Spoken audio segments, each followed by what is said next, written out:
Coming up on Duck TV Evening News, we bring you the details on the sexual assault case involving 3 Oregon basketball players. Also, we'll see what seniors are planning on for graduation. Welcome to Duck TV Evening News. I'm Audrey Roberts. And I'm Peter Frings. Here are our top stories.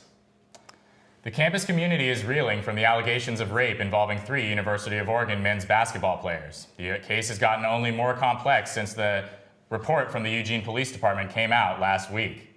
Here's what we know. A female student claims basketball players Brandon Austin, Damian Dotson, and Dominic Artis sexually assaulted her at a party hosted by basketball player Jonathan Lloyd. The survivor then said she left the house and tried to get a ride home with another person, but Austin pulled her away. The survivor then got into a cab with the 3 basketball players and an unknown man. The survivor claims she was given alcohol in the cab. The alleged victim claims the cab dropped them off at an apartment belonging to Artis and Dotson. There, the survivor claims she was forced to have sex with the 3 basketball players. The survivor then stated she started to cry, which caused the men to stop and leave the room. The survivor says she spent the night in the apartment with Artis. Artis claims he and the survivor had consensual sex the next morning. The survivor then took a cab back to her dorm room. Lane County District Attorney Alex Gardner released a statement last week saying charges will not be made against the basketball players due to a lack of evidence. Brandon Austin was also under investigation for a previous sexual assault incident at Providence College. This combined series of events caused outrage among students, faculty, and staff.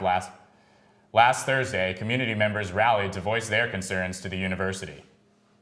Dozens of students gathered outside Johnson Hall demanding answers as to why a basketball player under investigation for an alleged incident of sexual assault was allowed to play for Oregon. While the alleged rape has rocked the student body, the community is also disturbed by the fact that basketball player Brandon Austin was allowed to play for Oregon after being investigated for an alleged incident of sexual assault while playing for Providence College.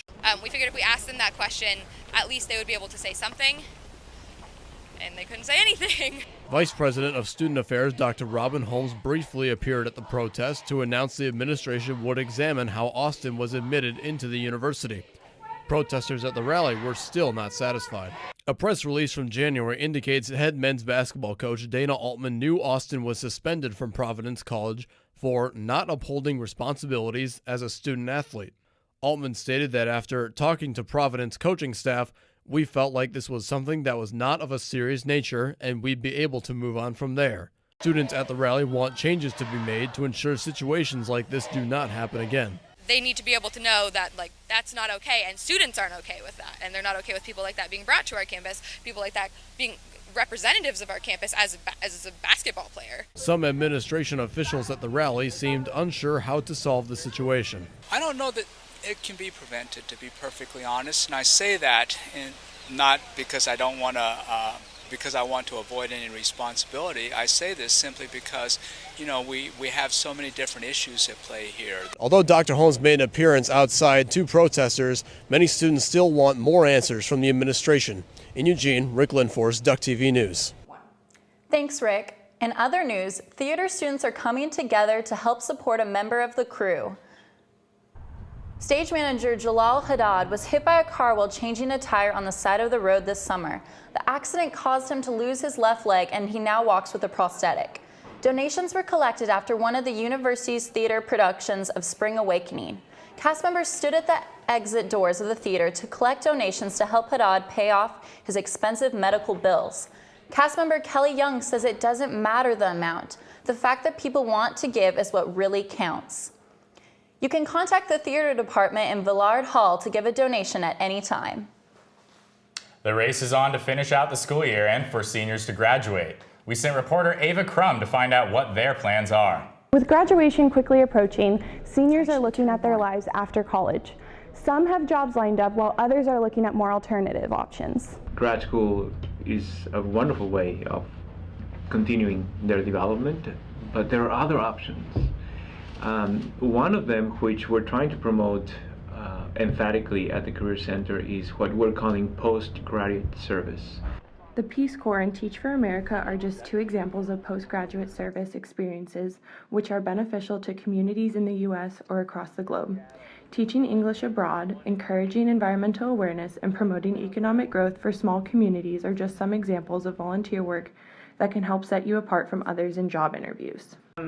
Peace Corps itself, that is 2/3 of our mission, is that we want people to get out of the country, have a cultural experience, have, a culture learn about us and us learn about a different culture. These experiences have valuable takeaways that make graduates stand out and become more appealing to employers with their dedication to programs like Teach for America or the Peace Corps. What we want is people who have evidence of their passion to serve and make a difference. Everyone comes in with their prerequisites in pre-med, but we want those magical stories. For more information about post-grad options, visit the UO Career Center. For Duck TV News, I'm Ava Crum. Thanks, Ava. One senior has exciting plans for after commencement. Brooke Carpax will travel to Colorado to pursue a musical career and audition for The Voice. Carpax has always had a passion for music, and she says she wants to pursue it as a career. She will be auditioning on June 21st, so keep your eye out for her when the season starts. Now we take it to Samantha Saldivar and Nick Rockwell for the weekly update on Duck sports.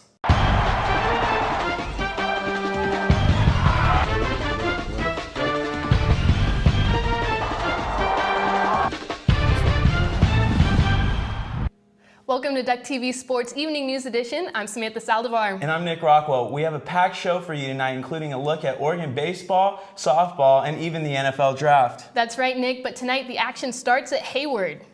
Oregon Track and Field is gearing up for the Pac-12 championships in Pullman, Washington this Saturday and Sunday. The women are ranked 3rd in the nation going into the meet, while the men hold on to a 4th place ranking. Athletes had one final tune-up at Hayward last Friday during the Oregon Twilight meet. The Oregon Twilight provided a chance for current Ducks and former greats to go toe-to-toe on Friday. The alumni included former All-Americans Becca Friday, Elijah Greer, and gold medalist Ashton Eaton. The day wasn't all about veterans, however. Oregon took the opportunity to honor their senior class, which included 12 individual NCAA champions. One of the most notable performances of the night was the men's 110-meter hurdles. Ashton Eaton took 1st place and broke his own meet record, while Oregon freshman Devin Allen took 2nd. Allen posted the 5th fastest time in Oregon history, despite being only a week recovered from his breakout spring football performance. Eugene's reputation as Track Town USA has only continued to grow, Nick. This year alone, they already have indoor track and field trophies in their case, so they're looking pretty good going up to Pullman this weekend. Yeah, another great year, like you said. It's mainly been by Edward Cheserick leading the pack. He was the Pac-12 cross-country runner of the year and also the first freshman in Oregon history to win the NCAA cross-country championships. Safe to say that long distance is his forte. With him being one of the standouts for the Ducks, I expect a strong showing from the men in this week's championship. This week's championships. Well, not only has Cheserick stood out, but Laura Raisler on the women's side has also had a great year. She was recently named a National Athlete of the Week. She's been running the 800 and the 4x400 for the women, so expect her to have a great showing this weekend, trying for her last meet in yellow and green. While track and field breaks into the championship portion of their season this weekend, Oregon baseball will also be nearing the end of their conference schedule. Just 2 more teams are on the books before postseason starts. And Nick, it's an important matchup against the UCLA Bruins. What are you expecting baseball to do here? Well, going down to Southern California to take on a struggling Bruins team, the Ducks have a good opportunity to sweep here.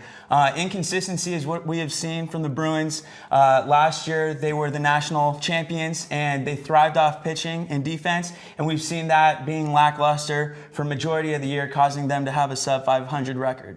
Well, regardless of how this weekend goes, Oregon has had their fair share of ups and downs. They've battled some injuries. They've had some new faces step up. For you, what's really stood out for the Ducks during Pac-12 play? Throughout the season, we have seen a few Ducks come in, night out, and those two would be Jeff Gold and Mitchell Tolman. Gold has a 9-0 record on the season, and he has a 2.71 ERA. His best stat probably would be he only has 7 walks, and allowing his defense to make the plays is probably his strongest suit. For Mitchell Tolman, he's batted .320. He has 50 RBIs and played in all 50 games, and that's been a huge help for Coach Horton, being able to rely on him every game. After playing the Bruins this upcoming weekend, the Ducks will have one final series at home before making a bid for the College World Series. In the meantime, Oregon softball is already on the brink of starting their chase for a national championship. That's right, Sam. This past weekend, the softball team secured the conference championship, making it back-to-back years at the top of the Pac-12 for the budding dynasty. With the regular season coming to an end, they'll be hosting the regionals this weekend at Howe Field. This team has been consistently ranked #1 for majority of the season. What's made an impact on this squad?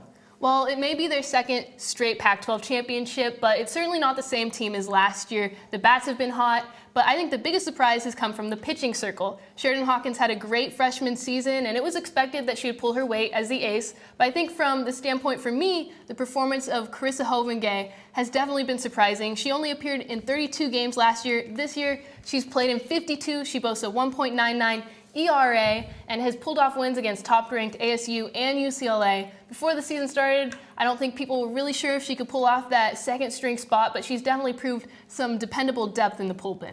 They'll certainly be depending on that depth at regionals this weekend. What are you expecting from the Ducks? Well, this is the second year Oregon has hosted the regionals, so they have some experience. They've played some good teams in Pac-12 play, but they've dropped a few games as well. They struggled against ASU a little bit, and after they received their Pac-12 championship trophy in Tempe, they actually lost to Arizona. Both times they came back and they played stronger, but the difference with regionals is they're not going to be able to afford that wake-up call. They have to come out firing on all cylinders right out of the gate. Right.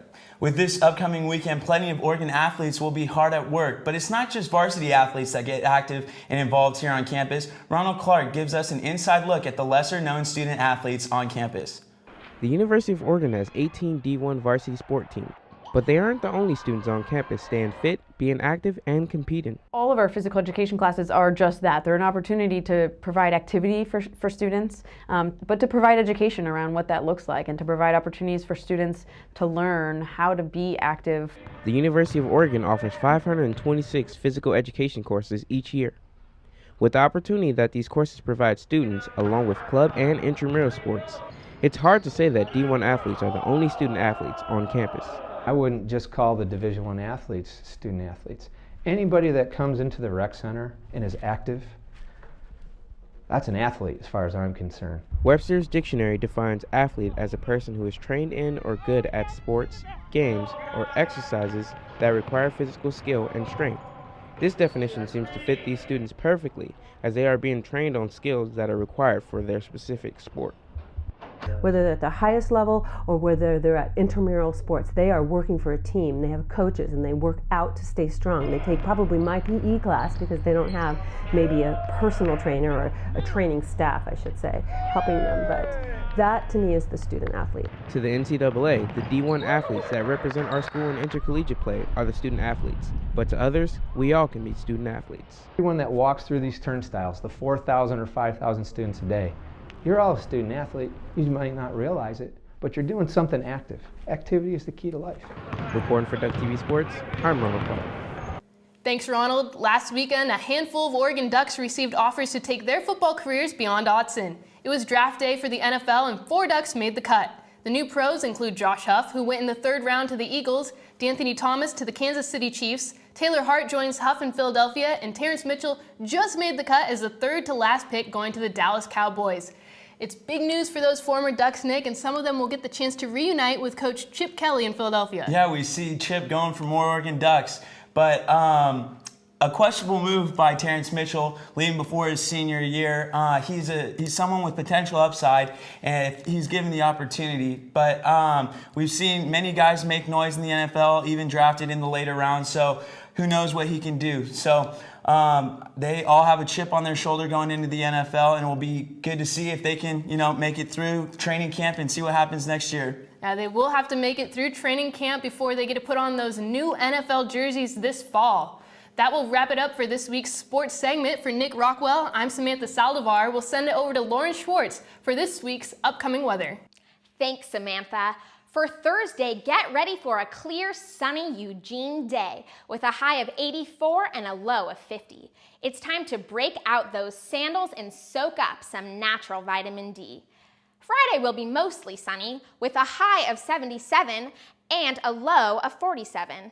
For Saturday, we have scattered showers throughout the day with a high of 70 and a low of 46. Heading to Portland, we have another forecast calling for spring and summer attire. Thursday will be in the high 80s with a low of 54. Friday will be mostly sunny with scattered clouds, a pleasant 80 degrees with a low of 52. Just like in Eugene, expect scattered showers on Saturday with a high of 71 and a low of 49. As we head into week 8, it's time to schedule your weekend coast trip. Whether it's just for the day or for the entire weekend, we've got your forecast for the coast. Thursday will be mostly sunny with patchy clouds, a high of 66 and a low of 51. Friday holds a similar forecast with highs in the 60s and lows in the 50s. Make sure to postpone your morning walk on the beach though. We have rain and drizzle in the morning followed by sunshine in the afternoon. That's all for weather, and back to the news desk. Thank you for that, Lauren. The Jordan Schnitzer Art Museum is now hosting paintings by famous artists like Andy Warhol, Frank Stella, and Van Gogh. The museum is able to get these works because of the Masterworks on Loan program, allowing Oregon museums to hold on to paintings before they are shipped home. Out-of-state collectors are using Oregon's lack of tax laws to their advantage. Van Gogh's The Man is at Sea is one of the main attractions. The pieces will be on display until summer. If you are preparing to fly home for the summer, you may notice that baggage fees have gone up. In 2013, airlines made $3.3 billion just from these fees alone, according to the Bureau of Transportation Services. In addition to this, airlines made $2.8 billion from reservation fees. Keep an eye out for these extra fees, and if you want to try to avoid them, be sure to stuff your bag to the brim. Looking for a new, refreshing treat as the temperatures rise? Well, the Red Wagon Creamery has just what you're looking for. Recently, the Red Wagon Creamery in downtown Eugene has introduced alcohol to their desserts. On Friday and Saturday nights from 10 to midnight, they accommodate adults looking for an alternative to the typical bar scene. So if you think that your chocolate ice cream, your chocolate milkshake maybe needs a touch of some Burnside bourbon in it, we're here to accommodate that. This week celebrates the anniversary of the Red Wagon Creamery, which started 3 years ago as a food cart. Since then, homemade ice cream with local ingredients has remained their top priority. Whether you want a sophisticated flavor of ice cream like Wandering Goat coffee or a flavor inspired by a whimsical childhood memory of eating sugary cereal, they've got it. And you slurp down all that super sugary, fruity milk that's left. That's what Saturday morning tastes like. Here, everybody walks away happy. If you enjoy local beers and want to try something new, be sure to check out their beer floats and other adult treats. Thanks for joining us tonight on Duck TV Evening News. I'm Peter Franks. And I'm Audrey Roberts. Have a great night.